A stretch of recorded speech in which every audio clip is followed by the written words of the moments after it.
Hey guys, pretty nice out today. There are some clouds. Looked like it's gonna rain earlier, but looks like it kind of cleared up. So anyway, that's not affecting me. Let me turn this TV down. All right, back on this Camaro. Let me set this down. All right, this lower trunk drop off, I'm gonna save it. It's pretty rusty. I got a lot of it off, but it was pitted pretty good, and you can see, if I hold the camera right, you can see right there it's still pretty rusty looking. It's just down inside the pits. Well, roll lock won't get that off. Wire wheel, yeah. I mean, it'll get a lot of it out, and I'll wire wheel it pretty good, which I already have some. But this is where that OSFO comes in, and it's going to get down into those pits and kill all that stuff out of there. Now, I had a guy say something about rust mort or rust bullet or rust whatever, and you know, I'm not a professional by any means. I've done a hell of a lot of homework for the last years and years when I got into doing body work, and you know, to me, that's a temporary fix. It's a Band-Aid, and yes, it'll probably last for several years. But this, to me, is the right way to fix it. Eradicate the rust, kill it, remove it. You know, if not, just replace the panel. You know, but for me, I'm gonna go ahead and eradicate that. Yeah, I could cover this whole deal in some kind of rust mort stuff, and if you guys use it and love it and think it's the shit, then man, let me know. But I'd like to have some long-term examples of how good it is, not just, man, it lasted for a couple years, did fine, because like I said, that's a Band-Aid to me. So if I'm doing a restoration, that's what it is. It's I mean, I want it back right, like new. To me, rust just sucks, because you finish all this work, you get it all block sanded down and get it all beautiful and primed, and then, you know, you do your clear coat, you know, 3 or 4 coats, 5 coats, whatever, hand sand that down to a mirror finish. You got a badass car, and then 2 years later you got rust bubbles popping through because you didn't eradicate that shit right there. So for me, yeah, I gotta do this, and it takes longer, and it's a pain in the ass, and yeah. But like I said, I'm not, you know, for me this is a hobby. So anyway, I'll get to ranting again. But yeah, I mean, I get several comments, and man, any comments you guys want to give, I'm all ears. I'll listen. I'll take the advice. But you know, I'd like to know the experience that, you know, you've had. Is this a long-term fix? So for me so far right now, best I could tell with all the research I've done, rust mort, rust bullet, rust converters, all that kind of stuff is a kind of a temporary fix. I know it has the chemical that does the same thing as the OSFO, which is phosphoric acid, I think.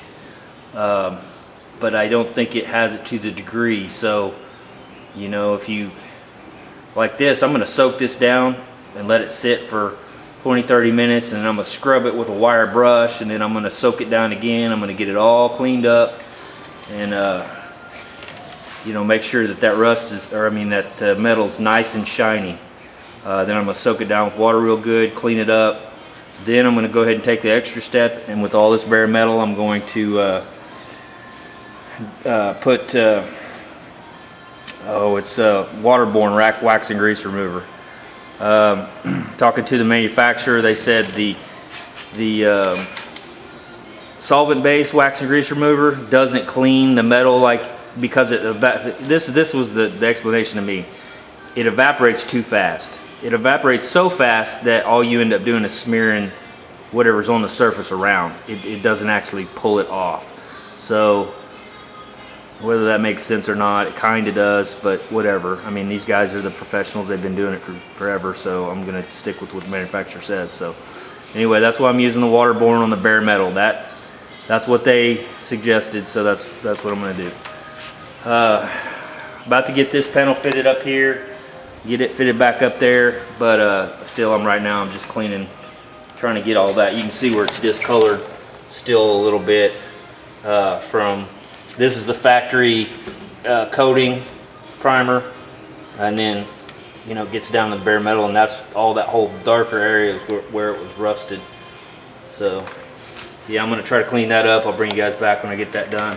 Got this piece off here, kind of getting it dressed up. So yeah, a little progress. Like I said, I'm gonna try to get on this and stay on it and get some stuff done. So I'll bring you back. All right guys, also it and then rinsed it real well. Then wire wheeled it with this wire wheel here, and now I'm going to also it again, and I'll show you. I just put this stuff in a squirt bottle.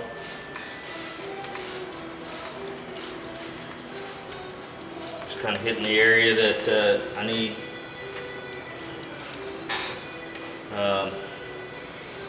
I'll let that sit and work again. I'm going to grab a Scotch-Brite pad, go over it with a Scotch-Brite. Like I said, I've been using this little dude right here. Kind of getting in there.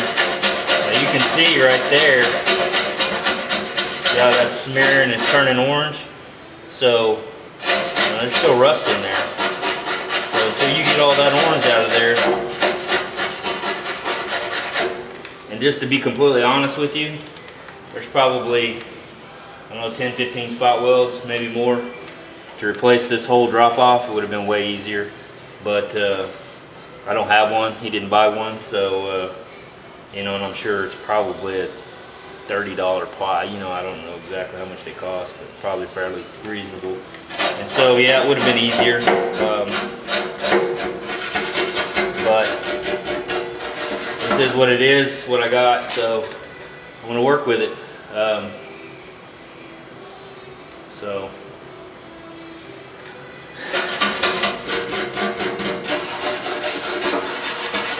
once I pull the other side off, I may have them go ahead and order one of these if it's this bad again. Which, like I said, you know, this is definitely a savable part, but if you figure the hours versus the cost of a new one, you're going to be dollars ahead by buying a new aftermarket panel. So anyway, thought I'd kind of give you a heads up on that. Like I said, it's coming clean. Still gonna have pits in it. You're not ever gonna get that out, but as long as you can eradicate the rust out of there. Like I said, I just kind of keep it wet, keep it fresh and working, and I'll let that sit there and eat for a while and kill and do its thing. We got a lot of this over here. All that over there cleaned up real good. So yeah, I'm gonna fit this panel up, get it started, and I'll probably scuff it. Talk to manufacturer again for SPI. Talk to him about the coatings they put on these. That's something I was gonna show you. This will be good. This coating here, this is that outer wheel well. I took lacquer thinner and hit this in about 10 different spots. It didn't even touch it. I mean, this is the good stuff. This is the EDP or EPD or whatever the hell it's called, electroplating something or whatever. Anyway, so this stuff, they said, if it stays on there, just scuff it with a red Scotch-Brite and prime their primer right over it, and then you know you're good to go. So that's what I'm going to do with that. That'll be an easy deal.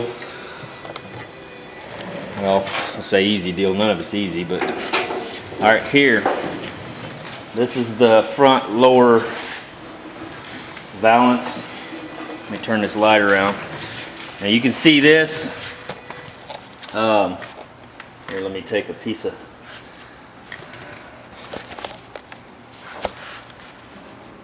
As Wild-Eyed Northern Boy would say, a piece of something. That right there is not EDP, and you can just almost tell by the finish. I don't know if you can pick it up in the camera or not, but yeah, you just rub on that a little bit, and hell, I didn't even put anything on that, and it's pulling black off. You see what I'm saying? So this is the stuff you want to strip to bare metal. You don't want that shit on there. So yeah, I'm gonna have to strip that completely down, and then prime it good with the good stuff. So, but yeah, that's not electroplating. That's just cheap BS primer to keep it from rusting while it's in transit. So anyway, a little heads up. Like I said, you know, I say this stuff, most of you guys know all that. Most of the guys in the garage gang already know all this stuff. But like I said, if there's anybody new watching that's new to bodywork, new to all this stuff, you know, maybe you'll pick up something. You know, I learn stuff from you guys all the time, so, you know, little tips and tricks. So I try to share all my tips and tricks that I've learned from other people and other videos and other whatever. And I mean, that's kind of what we do, is try to help each other out here. So anyway, so yeah, I'll keep working on that. I'm going to get on this fender here and start getting it cut out and sized up and all that. So I'll bring you back. All right, there you go, progress.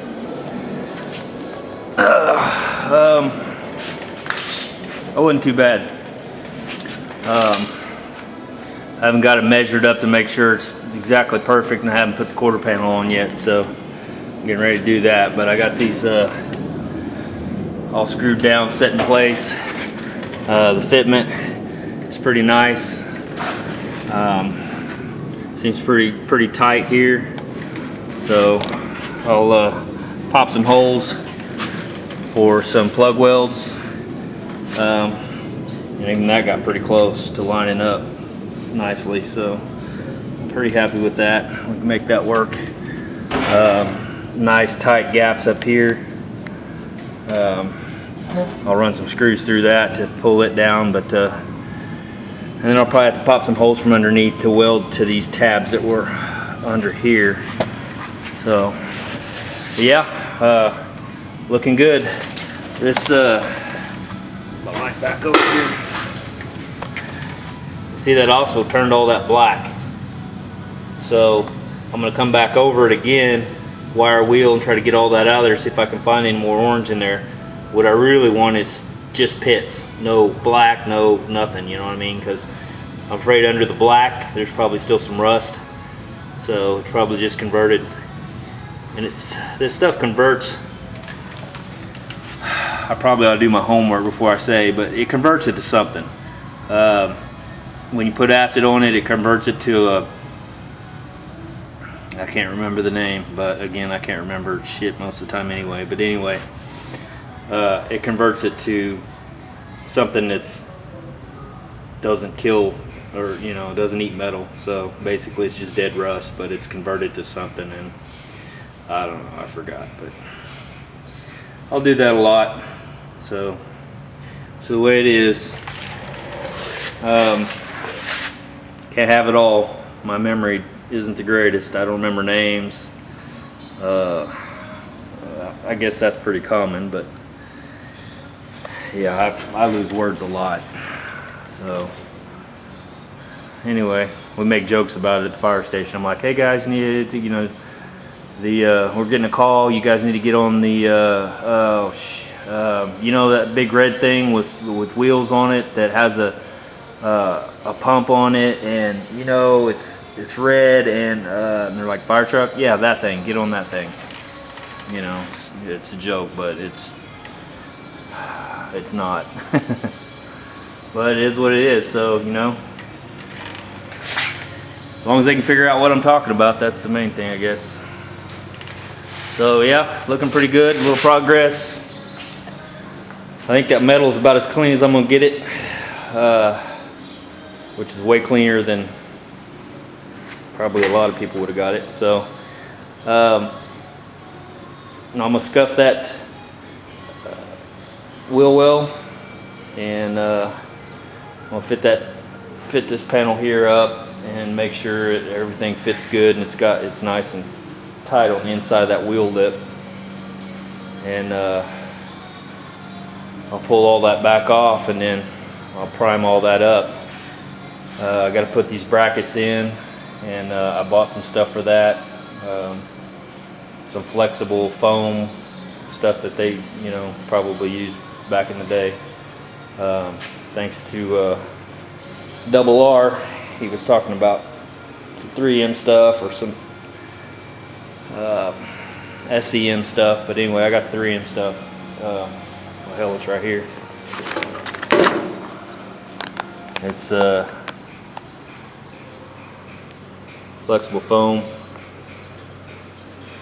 Anyway, it's supposed to say flexible. All it is a sound deadener. It doesn't really do anything else. It's just so those panels will sit and rattle because they're a metal on metal. But anyway, yeah, just a quick update on that. I've got all that set up. I'm gonna put the fender back on, or the rear quarter back on, and get it fitted in good again, and see what we got. Hey guys, got the quarter back on. I didn't put the screws back in it, but you can see most of the holes are lining up pretty good. It didn't like that wheel well that well, which I expected. I'll give you an idea under here.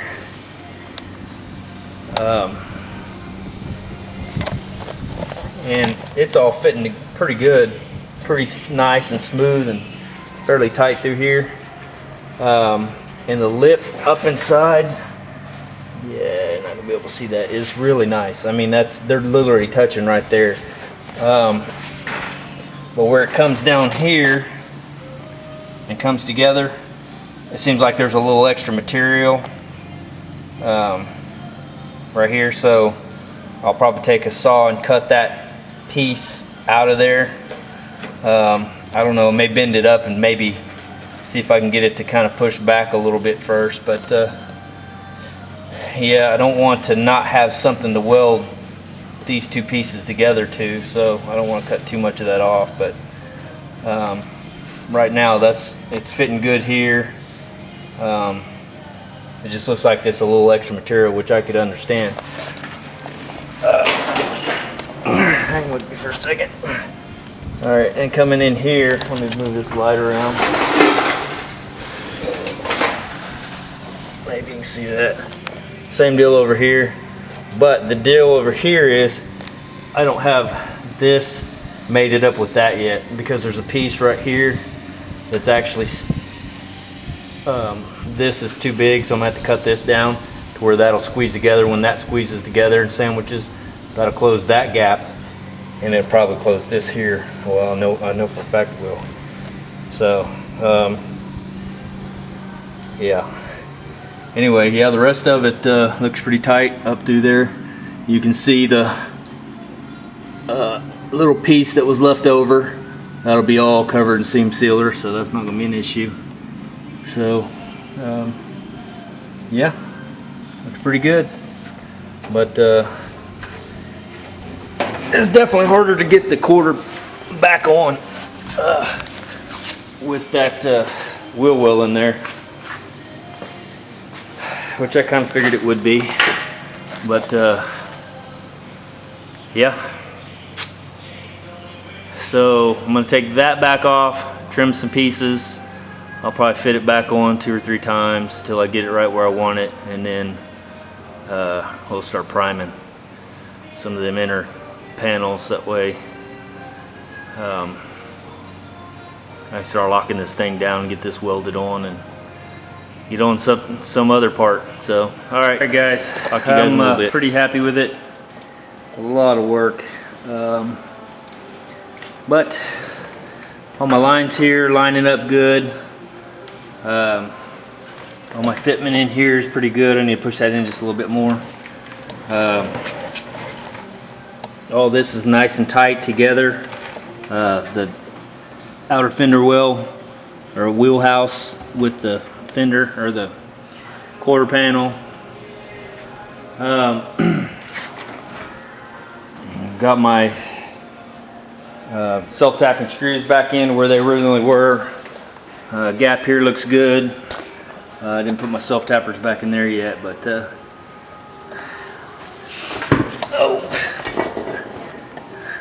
can see that I got it pinched together there. If I pinch it together here, then I'll be good. I'll probably start putting some self-tappers in that. Just kind of get this all ready. So yeah, self-tappers and a couple of more of those, and then I'll pull it all back off and get to prepping it for prime. So I feel like I got quite a bit done today, so I'm pretty happy with that. I don't know.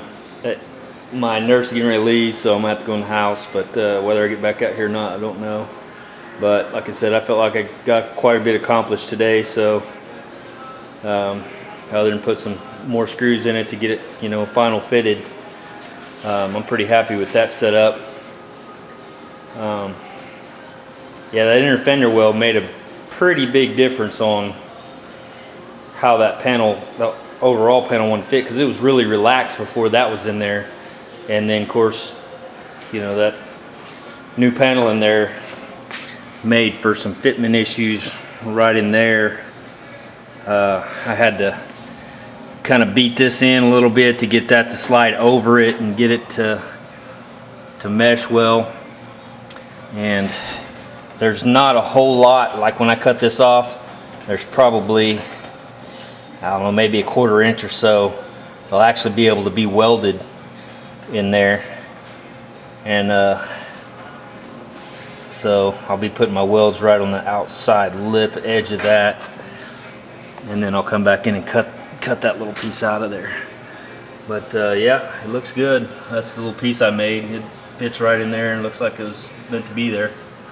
That new piece, I don't remember if you guys remember how cobbled up that was before. It was pretty bad, but yeah, you can kind of see looks pretty good. I'm pretty happy with that. Like I said, just pull it all back off and get it prepped up. So alright guys, that's possibly going to be it for today. I was going to tell you I had grinding on a piece of metal and sliced through my glove. Really hot piece of metal went right through the glove. So just a bit of advice, if you're gonna do this, if you're gonna cut your finger, make sure the metal's hot, because when you do that, it cauterizes. And it's not bad, it's just a little one, but it would have bled pretty good, but it instantly cauterized it. So no blood. So anyway, thought I'd share that with you. So next time you decide to cut yourself, make sure the metal's hot. That way, you know, slows the bleeding some. So I'm just kidding. All right, panel looks good. It's not all wavy or warped up looking or bowed or in a bad way. Obviously, I still got that little deal there that I'm just gonna have to deal with that when I start body working. But yeah, this sucker's close. Like I said, I just gotta, I'm not gonna say that again because I've already said it probably twice. So all right, well, I'm starting to ramble, so I'll talk to you guys either later on this evening or in a couple days. See ya.